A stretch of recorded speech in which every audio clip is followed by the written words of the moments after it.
un micro adapté. Et là, j'ai enfin un Blue Yeti et la motivation de m'y remettre. Je suis trop content. J'ai déjà pas mal d'idées de contenu. Et d'ailleurs, là, on va essayer la première qui va être grâce à ce petit livre, notamment un livre. Alors, je vous en parlerai un peu plus après, évidemment. Alors, au départ, je voulais mettre mes faux ongles, sauf que je l'ai lancé au dernier moment. Au final, je record et j'ai complètement oublié parce que j'ai des faux ongles aussi maintenant. Ça aussi, il faudrait que je vous en parle. Je suis trop content en tout cas de cette nouvelle vidéo ASMR. Je suis content aussi de mon idée de concept, pardon, que j'ai eu, qui est tout simplement que quand j'étais petit, et j'imagine que c'est le cas pour vous aussi, mes parents me lisaient des histoires. Voilà. En grandissant, moi je me suis mis à lire et à écrire beaucoup de poésie. Et c'est le cas aussi de ma soeur d'ailleurs. Petit clin d'œil à elle parce que je l'adore. C'est ma soeur préférée, en même temps j'en ai qu'une, mais elle est incroyable. J'adore ma soeur. Et mes vos frères et soeurs, en vrai, on les a toute la vie et c'est trop bien. Voilà. Petit conseil, hein, comme ça on sait jamais. Et du coup, je me suis dit, pourquoi pas faire un concept ASMR où en gros, je te lis de la poésie pour dormir. Du coup, je vais vous lire de la poésie en chuchotant. Et pas n'importe quelle poésie, je vais vous lire la poésie qui vient de... Oula, attention, ça risque d'éblouir un petit peu, essayer de baisser la luminosité parce que j'ai Flash qui est juste là. Sauf que comme la couverture du livre est blanche, ça va énormément refléter. Donc faites attention avec la luminosité, vous n'allez pas vous fermer les yeux. Mais je vais vous lire du coup des poèmes de ce livre-là. Je le montre pas très bien, mais voilà, pour que vous puissiez lire. Qui est artistique. L'autrice c'est Clochette. C'est ma soeur. Ma soeur a sorti son putain de... Pardon, désolé pour les gros mots, faudrait pas. Ma soeur a sorti son recueil de textes et de poésie. Alors, il n'y a pas que de la poésie, aussi des textes, mais dans l'idée, c'est beaucoup de prose. Et du coup, je vais commencer tout de suite. Je vais vous en lire évidemment, ça va être incroyable. Je vais vous lire des textes aléatoires, genre je vais ouvrir le truc comme ça. Voilà, aléatoirement. Et je vais vous lire. Voilà, on va voir ce que ça donne. Je sais que c'est des textes qui sont souvent un peu tristes. D'ailleurs, trigger warning, ça peut parler de choses un peu dérangeantes. Voilà. Voilà, si vous avez... je crois qu'il y a des trigger warnings au début, je me souviens plus de tous les trigger warnings qu'il y a. Voilà. Il m'est même dédicacé du coup. Voilà, avec un gros... Voilà, je suis trop content. Alors oui, voilà, trigger warning, donc pensée suicidaire, sexualité, violence sexuelle, et ainsi que conjugale. Voilà, c'est les trigger warnings qui sont affichés pour ce recueil. Donc, comme je lis des textes au hasard, je sais pas si c'est d'en parler. Donc, j'ai lancé trigger warning parce que c'est ce que l'autrice a voulu, de toute évidence. Artistique disponible hein, d'ailleurs sur Amazon, on sait jamais. Moi, je soutiens ma soeur au maximum. Ouais. Donc, on va vous lire le premier texte. On va prendre celui-là. Il commence où? Attends, il commence où ce texte? C'est le problème, je ne sais pas où comment c'était. Ah voilà, au pire on va prendre celui-là. Je l'aime bien en plus celui-là. Au début, la première fois que j'ai vu, j'ai cru qu'il parlait de moi. Et en fait, non. Mais c'est pas grave. Parce qu'en fait j'ai avancé dans la lecture et en fait pas du tout. Mais je l'ai déjà lu celui-là et je l'aime beaucoup. Je vous le lis. Tu as la tête dans les étoiles. Tu es mon petit astronaute. Dans ta tête, tu explores des planètes que je ne connais pas. Parfois tu sembles plonger dans un trou noir. Parfois il envahit tes yeux et j'ai peur qu'il t'engloutisse. Tu as la tête dans les étoiles. Tu es mon petit astronaute. Tu as des galaxies dans l'esprit, la voie lactée dans les mots. Tu brilles, tu m'éblouis. Tu as la tête dans les étoiles. Tu es mon petit astronaute. Mais moi je suis sur Terre. Quand reviendras-tu? Reviendras-tu? Reviendras-tu? Reviendras-tu? Tu as la tête dans les étoiles. tu es mon petit astronaute. Et parfois, j'ai l'impression que mes mots mettent des années-lumière à t'atteindre. Tu as la tête dans les étoiles, tu es mon petit astronaute. Et comme lorsque j'étais enfant, j'admire le ciel en espérant que tu me vois. Toi en haut, moi en bas. Je ne sais pas ce qu'il y a de pire entre les larmes dans les yeux de papa, celles au fond de ma gorge, ou le silence de ton absence. Peut-être qu'il n'y a pas de pire, que sur l'échelle de l'injustice, elles sont toutes pareilles. J'ai envie de crier, de me taire, d'aller combler ton fauteuil vide et de m'asseoir sur tes genoux comme quand j'étais petite.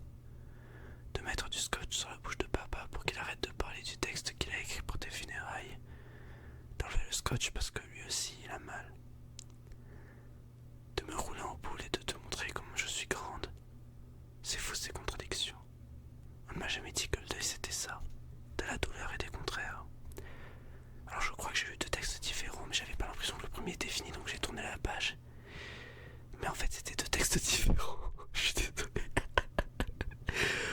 Alors, le premier texte c'est juste une relation, mais je sais pas. Mais en fait je sais pas du tout. Du coup j'ai pas la référence, je pense. Tout simplement, mais c'est très beau. Et j'ai cru qu'il continuait de l'autre côté, en fait. Surtout que ça me paraissait pas déconnant, parce qu'elle aimait souvent des chutes un peu plus visibles dans ses textes. Du coup, ça me paraissait pas déconnant avec la tournure que ça prenait. Puis surtout que je crois que les deux parlent de la perte de quelqu'un, potentiellement d'un de nos grands-parents. Parce que malheureusement, on a perdu nos deux grands-parents, ça a été des moments très durs.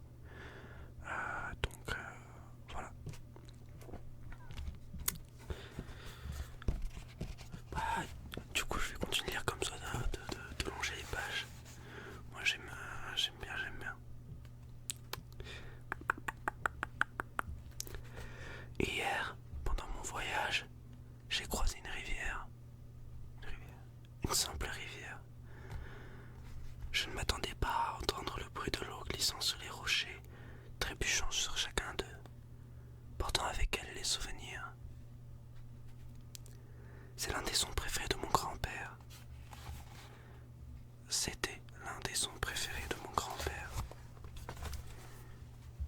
Je vous en avais parlé. Ça sonnait comme tout ce que je lui associe. Ça sonnait comme la maison, mais ce n'était pas la maison. Alors, je ne me suis pas arrêté. J'ai marché plus vite pour y échapper. J'ai pensé, je reviendrai demain avec un carnet et un stylo, et je l'écrirai et j'y ferai face. Je prendrai le temps. Je ne l'ai pas fait. Je n'y suis pas retourné le lendemain. J'ai fui. J'ai fui la rivière. J'ai fui ma peine. C'est fou ce que ça fait courir, le deuil. Ce son me touche particulièrement parce qu'en fait, pour l'explication, il y a une rivière devant l'endroit où vit actuellement ma grand-mère et où vivait mon grand-père. Et du coup, le son de la rivière, effectivement, on lui associe énormément. Bon, on va peut-être passer un peu les textes sur le deuil parce que je crois que c'est aussi le cas du prochain. Et même pour moi, c'est dur. On va prendre un autre style de texte. Ah oui, des fois, il y a des petits haïkus, des petites phrases aussi parfois, ou des petits haïkus. Voilà, il y en a un justement. Et avec chaque matin, je fixe les petits bouts de moi qui avant formaient un tout. Voilà, et des petits haïkus comme ça aussi, de part en part du livre, du recueil. Ah, celui-là a l'air sympa, un peu moins triste potentiellement. C'est une bonne chose des fois. Aujourd'hui, j'ai été mélancolique. C'était un début de soirée, il n'était pas encore 21h. J'étais dehors, assise à table, il faisait bon, il n'y avait pas de vent, et le sommeil entamait doucement sa course vers le crépuscule. J'étais avec mon père, il a dit « C'est trop tard pour sortir se promener ». Il y avait du regret dans sa voix. J'ai pensé à toutes ces fois où, impulsivement, je suis sorti me balader à des heures parfois bien plus tardives.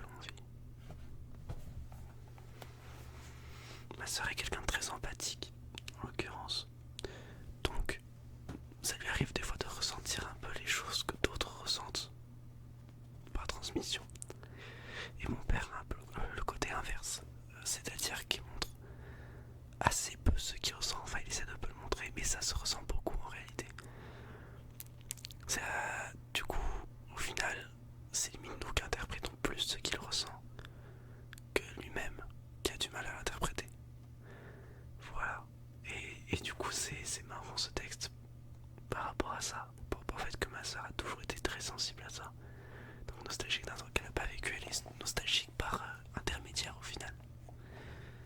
Voilà. Je parle beaucoup de ma soeur, mais en même temps elle est incroyable cette fille. Voilà, je vous dis. Clochette pense sur... ou Clochette écrit probablement son compte d'écriture sur Instagram. Allez la follow. Dans tous les cas, le lien du livre et de ses réseaux se trouve tout simplement dans la description. Et n'hésite pas à follow et à laisser un pouce bleu. Je referai probablement des vidéos de ces textes. Voilà, même si le but c'est pas de vous faire tout le livre, parce que vous ayez une raison de l'acheter quand même. c'est limite une pub, hein. c'est limite commercial. Mais non, parce que c'est ma soeur, ça change tout. Allez, est-ce qu'on s'en ferait pas un ou deux petits derniers là? Allez, un petit peu, quelques-uns supplémentaires. Parfois, la rue est le plus beau spectacle. Dans l'intimité de la soirée, elle appartient soudain à tous, et ainsi à personne. Ce soir, caché par l'ombre de mon porche, j'observe, spectatrice insolite, la nuit se dérouler juste pour eux. Pour ce petit bout de femme qui danse sur la place déserte, son casque blanc détonnant dans l'obscurité. Pour ce petit bout de monsieur qui lui fait écho sur son balcon, dissimulé dans l'ignorance de la danseuse. Sur les dalles, elle virevolte, saute, glisse, retombe, tourbillonne, s'exprime, fait, courant d'air, tantôt douce, tantôt brutale, toujours gracieuse. Elle danse jusqu'à s'enivrer, se laissant porter par le vent, devient un morceau de lui, légère. Elle tombe sur le sol, ne fait plus qu'un avec les dalles alors qu'elle lève son poing vers le ciel avant de les laisser glisser. Frappe son ventre comme un cri de détresse, se redressant presque aussitôt, jetant son pied en une pirouette. C'est son âme que nous voyons. Tout s'efface en elle, sauf ses émotions. Ce n'est plus elle qui danse, mais son cœur, un rythme qu'elle est la seule à entendre. Peut-être qu'elle vole au tempo d'un piano. Pour lui, là-bas, pour moi, ici. Elle bouge au rythme du silence. Alors du haut de sa plateforme, il la rejoint. Elle ne sait pas, mais ils sont devenus un duo, un ensemble, deux seules âmes qui communiquent, deux cœurs. Deux pas, deux temps, une seule danse. Il ferme les yeux, se laisse transporter par le bruit de ses pas en bas, par le bruit de la nuit. Son espace est plus réduit que le sien, alors ses mouvements sont plus simples, moins jetés, mais porteurs de la même dimension. Il est un et deux à la fois. Spectatrice muette et inconnue, je savoure le secret de ma présence. Ce moment ne m'appartient pas. C'est parfois si beau d'être humain.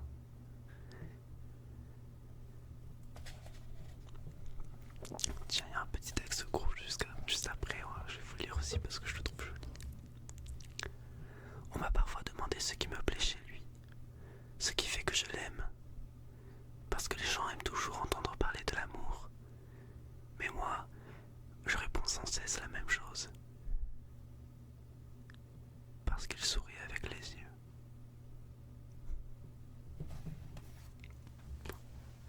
J'aime beaucoup juste cette petite phrase.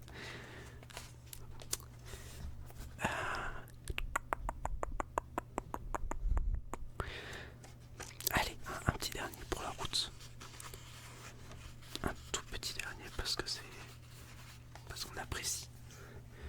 Parce qu'on passe un bon moment.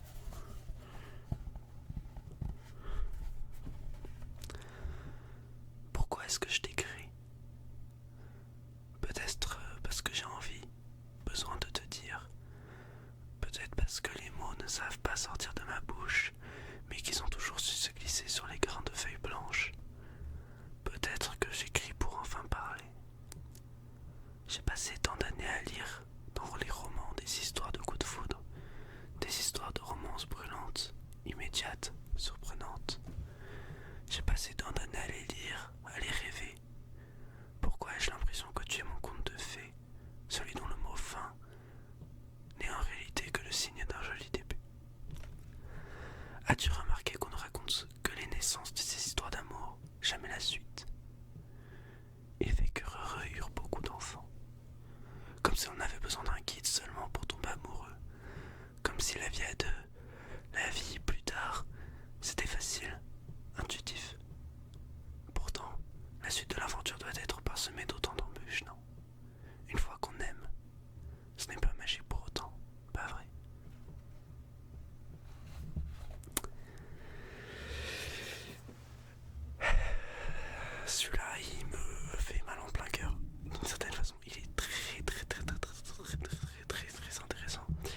Et il fait réfléchir parce qu'effectivement on raconte que le début des histoires d'amour, tous les contes de fées s'arrêtent à Ivy et eurent beaucoup d'enfants. Bon, déjà comme si avoir des enfants était un achèvement dans la vie, alors que ce n'est pas le cas pour tout le monde. Genre il fait que heureux et faire une grande carrière, ça a tout autant de sens. Il fait que heureux et rester proche de leur famille, toujours autant de sens.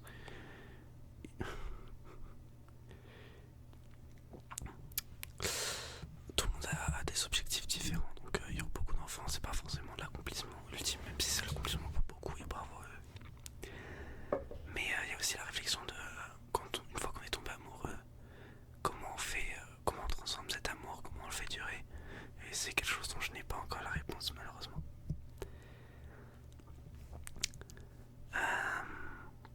J'ai l'impression que c'est la 10e fois que je dirais un petit dernier pour la route. Mais j'aime trop les textes et j'aime trop lire. J'aime trop vous lire, mais pardon. Vous imaginez écouter aussi et passer un bon moment. Donc allez, un tout petit dernier. Une page au hasard, la page numéro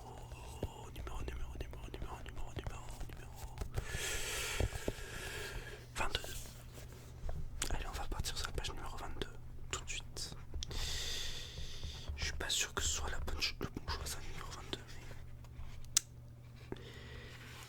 Mais le problème de la page numéro 22, c'est que le texte commence à la page numéro 21, je crois. Ah non.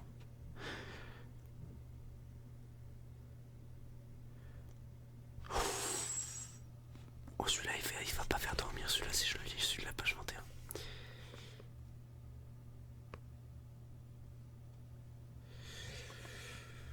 Ok.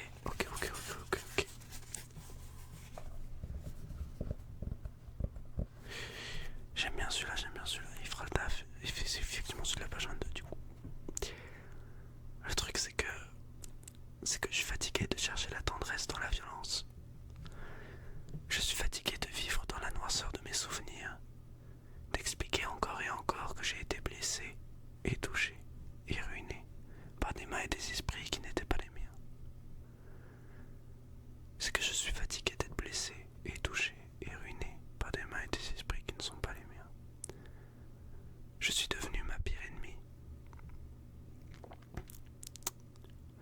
Les souvenirs apparaissent sans invitation, et je dois expliquer au gentil garçon que quelque chose est cassé. Mais je suis épuisé, je ne dis rien, parce qu'il est un gentil garçon, et que je suis la fille cassée, qui ne trouve de réconfort qu'au sein d'autres âmes brisées.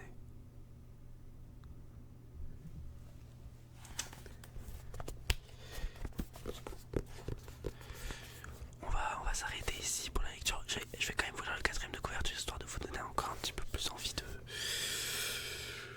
vous procurer ce chef-d'œuvre en tout bien, tout honneur. Hein.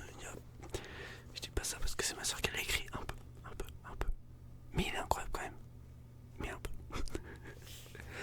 Faudrait que je vous lise des textes à moi aussi un jour, quitte à la poésie si le concept marche un peu et que moi en tout cas je kiffe vous lire des textes. Vous lire certains de mes textes aussi. Dites-moi d'ailleurs si ça vous intéresse dans les commentaires. Ça peut être une idée, Alors je vous lis le 4e de couverture. Je ne sais pas si je suis poète. Je n'écris pas mes mots pour la beauté de la lettre. J'écris pour ne pas me noyer. J'écris pour courir, pour fuir. J'écris comme une furie jusqu'à faire perdre son plan à la page. Ou au contraire, le laisser prendre toute la place. J'écris pour respirer. J'écris parce qu'on m'a blessé et que j'ai mis de l'antiseptique. Celui qui pique. Parce que j'ai eu mal et qu'on m'a consolé. J'écris parce que les gens sont formidables. J'écris parce que j'ai compris que je n'étais jamais seul.